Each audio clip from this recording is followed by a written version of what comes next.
Hi hello ನಮಸ್ತೆ, ನಾನು ರಾಜು ಅಷ್ಟೇ. ನೀವು ನೋಡ್ತಿದ್ದೀರಾ centre point Kannada YouTube channel.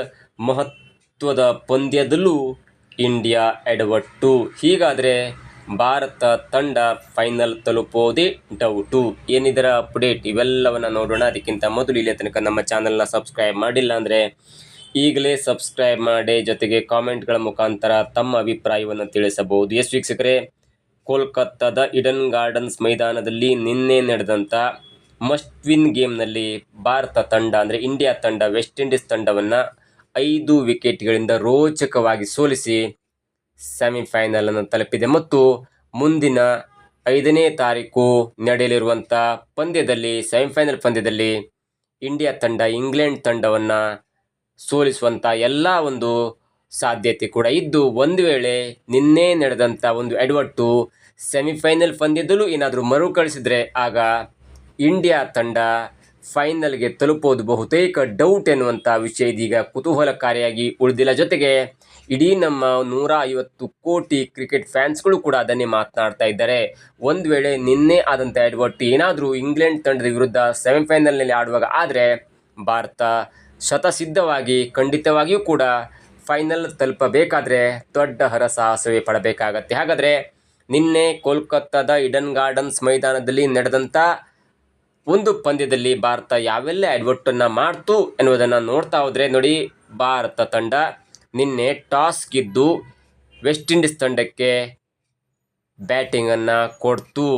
Toss ಗೆದ್ದುದು ಭಾರತದ ಪಾಲಿಗೆ ಬಹುದೊಡ್ಡದಾದಂಥ ಒಂದು ಅಡ್ವಾಂಟೇಜ್ ಆಯಿತು ಮತ್ತು ಅದು ಅನುಕೂಲವೂ ಕೂಡ ಆಯಿತು. ಅದನ್ನು ಹೊರತುಪಡಿಸಿದರೆ ವೆಸ್ಟ್ ಇಂಡೀಸ್ ತಂಡ ಬ್ಯಾಟಿಂಗನ್ನು ಮಾಡಿ ಸರಿಸುಮಾರು 195 ರನ್ನನ್ನು ಗಳಿಸಿತು. ಅದರಲ್ಲಿ ಮುಖ್ಯವಾಗಿ ಭಾರತ ತಂಡದ ಬೌಲರ್ಗಳು ಸ್ವಲ್ಪ ಮಟ್ಟಿಗೆ ನೀರಸ ಪ್ರದರ್ಶನವನ್ನು ತೋರಿದರು ಅಂತ ಹೇಳ್ಬೋದು. ಅದರಲ್ಲೂ ಮುಖ್ಯವಾಗಿ ವರುಣ್ ಚಕ್ರವರ್ತಿ ಅವರು ಯಾವುದೇ ಒಂದು ಬಾಲನ್ನು ಅವರು ಟರ್ನು, ಟ್ವಿಸ್ಟು, ಬೌನ್ಸ್ ಮಾಡಲಿಕ್ಕೆ ಹೋಗಿಲ್ಲ. ಹಾಗಾಗಿ ಅವರು 4 ಓವರಲ್ಲಿ 40ಕ್ಕೂ ಹೆಚ್ಚು ರನ್ನನ್ನು ಹೊಡೆಸ್ಕೊಂಡ್ರು.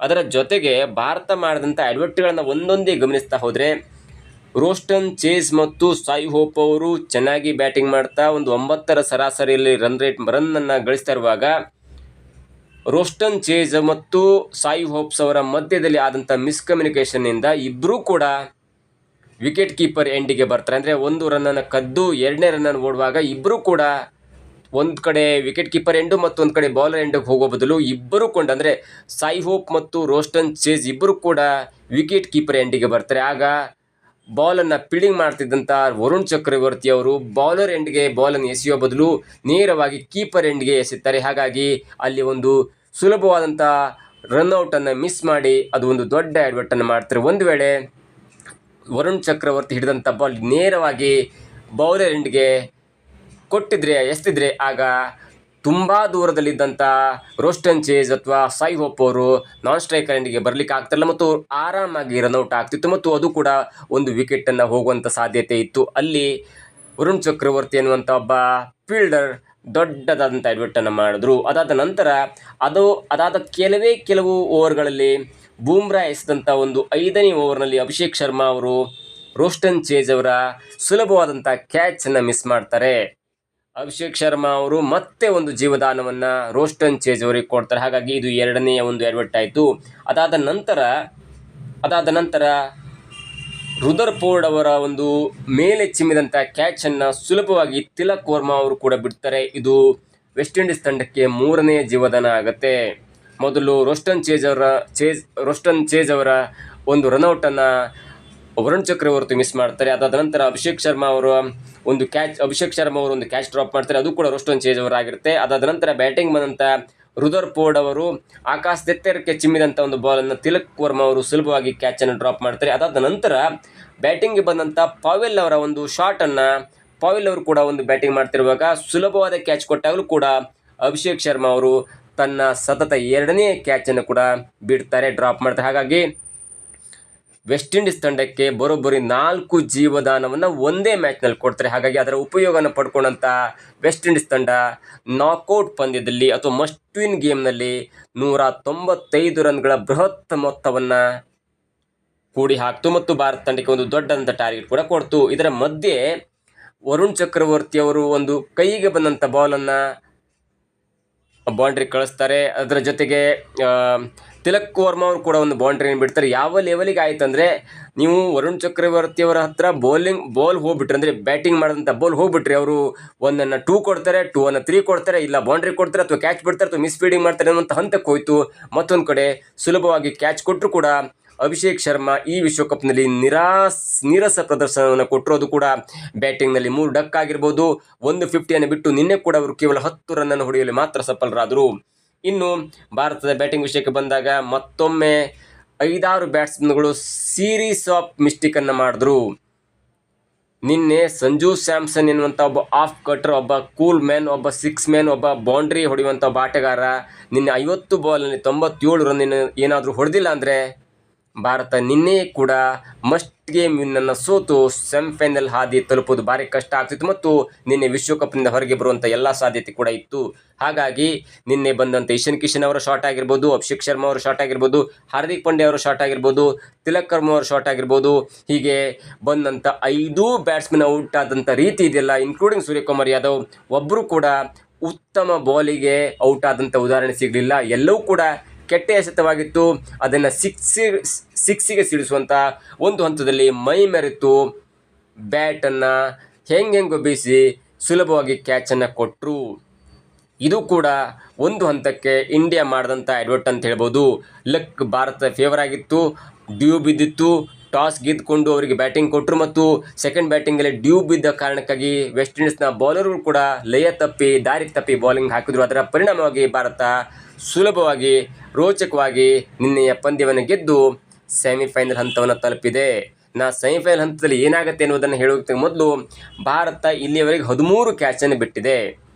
ಆ 13 ಕ್ಯಾಚನ್ನು ಒಂದು ಸರಾಸರಿಯನ್ನು ನೋಡ್ತಾ ಹೋದರೆ ನಮ್ಮ ಈ ಪಂದ್ಯಾವಳಿಯಲ್ಲಿ 8 ತಂಡಗಳ ಒಂದು ಕ್ಯಾಚ್ ಬಿಟ್ಟ ಸರಾಸರಿ ಅಥವಾ ಬ್ಯಾಟರ್ಗಳು ಮೇಲೆ ಹೊಡೆದಾಗ ಯಾವ್ಯಾವ ಫೀಲ್ಡರ್ಗಳು ಯಾವ್ಯಾವ ದೇಶದ ಫೀಲ್ಡರ್ಗಳು ಆ ಕ್ಯಾಚನ್ನು ಕನ್ವರ್ಟ್ ಮಾಡಿದರೆ ಅಥವಾ ಕ್ಯಾಚಾಗಿ ಕನ್ವರ್ಟ್ ಮಾಡಿದೆ ಅನ್ನುವಂಥ ಒಂದು ಪ್ರತಿಶತ ಅಥವಾ ಶೇಕಡವನ್ನು ತೆಗೆದುಕೊಂಡು ಹೋದರೆ ಭಾರತ 8ನೇದಾಗಿ ಕೊನೆಯ ಸ್ಥಾನದಲ್ಲಿದೆ. ಅಂದರೆ ಸರಿಸುಮಾರು 10 ಕ್ಯಾಚ್ಗಳಲ್ಲಿ 3 ಕ್ಯಾಚನ್ನು ಡ್ರಾಪ್ ಮಾಡಿದೆ, 7 ಕ್ಯಾಚನ್ನು ಹಿಡಿದಿದೆ ಅಂಥ ಒಂದು ಶೇಕಡವಾರನ್ನು ತೆಗೆದುಕೊಂಡು ಹೋದರೆ ಇಂಗ್ಲೆಂಡ್ ಉತ್ತಮವಾಗಿ, ಅಂದರೆ ಸರಿಸುಮಾರು 87.2% ಮೇಲೆ ಹೋದಂಥ ಬಾಲನ್ನು ಕ್ಯಾಚ್ ಆಗಿ ಕನ್ವರ್ಟ್ ಮಾಡಿಕೊಂಡು ತನ್ನ ತಂಡಕ್ಕೆ ಒಂದು ಉತ್ತಮ ವಿಕೆಟನ್ನು ಪಡೆಯುವಲ್ಲಿ ಸಫಲವಾಗಿದೆ. 1ನೇ ಸ್ಥಾನದಲ್ಲಿದೆ. 2ನೇ ಸ್ಥಾನದಲ್ಲಿ ಜಿಂಬಾಬ್ವೆ ಇದೆ.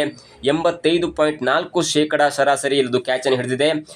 ವೆಸ್ಟ್ ಇಂಡೀಸ್ ತಂಡ 84.6% ಮೇಲೆ ಹೋದಂಥ ಒಂದು ಬಾಲನ್ನು ಕ್ಯಾಚಾಗಿ ಕನ್ವರ್ಟ್ ಮಾಡಿಕೊಂಡಿದೆ. ನ್ಯೂಜಿಲೆಂಡ್ 4ನೇ ಸ್ಥಾನದಲ್ಲಿದೆ. ಅದು ಕೂಡ 83.9% ಕ್ಯಾಚಾಗಿ ಕನ್ವರ್ಟ್ ಮಾಡಿದೆ. ಪಾಕಿಸ್ತಾನ ಭಾರತಕ್ಕಿಂತ ತುಂಬ ಮೇಲಿದೆ, 83.3% ಕ್ಯಾಚನ್ನು ಕನ್ವರ್ಟ್ ಮಾಡಿಕೊಂಡಿದೆ. ಇನ್ನು ಶ್ರೀಲಂಕಾ ಕೂಡ ಸೌತ್ ಆಫ್ರಿಕಾ ಕೂಡ 81.1% ಮೇಲೆ ಹೋದ ಬಾಲನ್ನು ಕ್ಯಾಚ್ ಆಗಿ ಕನ್ವರ್ಟ್ ಮಾಡಿಕೊಂಡಿದೆ. ಇನ್ನು 7ನೇ ಸ್ಥಾನದಲ್ಲಿ ಶ್ರೀಲಂಕಾ ಇದೆ, 77.8% ಮೇಲೆ ಚಿಮ್ಮಿದಂಥ ಅಥವಾ ಬ್ಯಾಟರ್ ಹೊಡೆದಂಥ ಬಾಲನ್ನು ಕ್ಯಾಚ್ ಆಗಿ ಕನ್ವರ್ಟ್ ಮಾಡಿಕೊಂಡಿದೆ.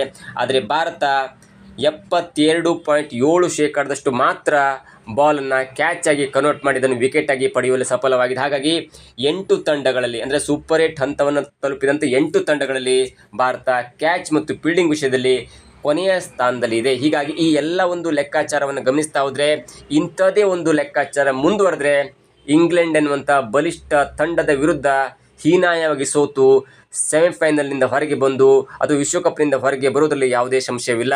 ಇದರ ಕುರಿತಾಗಿ ಭಾರತದ ತಂಡ, ಅಂದರೆ ಟೆಕ್ನಿಕಲ್ ಟೀಮ್ ಇರ್ಬೋದು, ಫೀಲ್ಡಿಂಗ್ ಕೋಚ್ ಆಗಿರ್ಬೋದು ಅಥವಾ ನಮ್ಮ ಸಪೋರ್ಟಿಂಗ್ ಸ್ಟಾಫ್ ಎಲ್ಲವೂ ಕೂಡ ಒಂದು ಕಾಳಜಿಯಿಂದ ಮುತುವರ್ಜಿಯಿಂದ ಫೀಲ್ಡಿಂಗ್ ಕಡೆ ಗಮನ ವಹಿಸಲೇಬೇಕಾಗಿದೆ.